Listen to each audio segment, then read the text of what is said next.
பள்ளி படிப்பை முடிச்சு, கல்லூரி படிப்பையும் முடிச்சு, திருமணமாகி குழந்தைங்க பிறந்து குழந்தைங்களுக்கும் திருமணமாகி எப்பா எத்தனை வருஷங்கள் ஆயிட்டுது.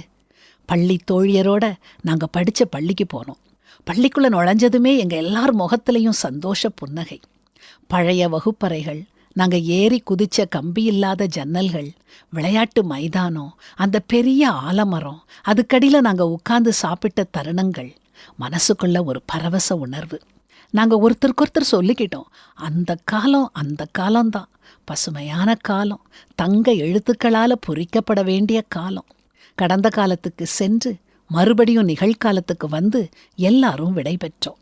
வீட்டுக்கு வந்த உடனே யோசிச்சு பார்த்தேன், நான் என்னுடைய சிறுபிள்ளை பிராயத்தை இழக்கலை, என்னோட அந்த பதிப்பைத்தான் நான் இழந்திருக்கிறேன். எதற்கெடுத்தாலும் மனம் விட்டு சிரித்தது, சந்தோஷமா கனவு கண்டது, எந்த பொறுப்பும் பணத்தொல்லையும் இல்லாம இருந்தது, இதைத்தான் இழந்திருக்கிறேன். நான் நாடி தேடுறது என் கடந்த காலத்தை இல்லை, அமைதியையும் சமாதானத்தையும். நம்மில் நிறைய பேர் அந்த காலத்துல வாழ்க்கை எவ்வளவு எளிமையா லகுவா இருந்துச்சுதுன்னு சொல்றோம். நிகழ்காலம் அப்படி இல்லையேன்னு வருத்தப்படுறோம். ஒரு நல்ல நிகழ்காலத்தை உருவாக்க வேண்டிய விஷயங்களை நாம செய்யறதில்ல. அதுதான் பிரச்சனை. சிறு பிராயம் பொற்காலம் இல்லை. அந்த காலத்துல நடந்த கரடுமுரடான பாதைகள் நம்ம ஞாபகத்துல இல்லை, அவ்வளவுதான். நம்ம படிச்ச பள்ளிக்கூடத்துல உட்கார்ந்து ஐயோ இந்த வாழ்க்கையை நம்ம தொலைச்சிட்டோமேன்னு வருந்த வேண்டாம்.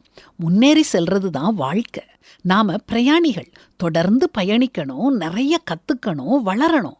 நம்மை வடிவமைச்ச இறந்த காலத்தை எண்ணி ஏங்காம நம்மை நிர்ணயிக்கிற நிகழ்காலத்தை நேசியுங்க.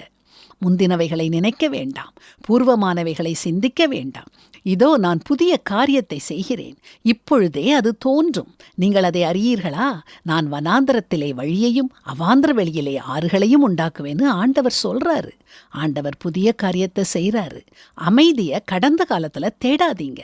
இன்னைக்கு இப்போ ஆண்டவர் அமைதியை நம்ம மனசுக்குள்ள உண்டாக்குறாரு.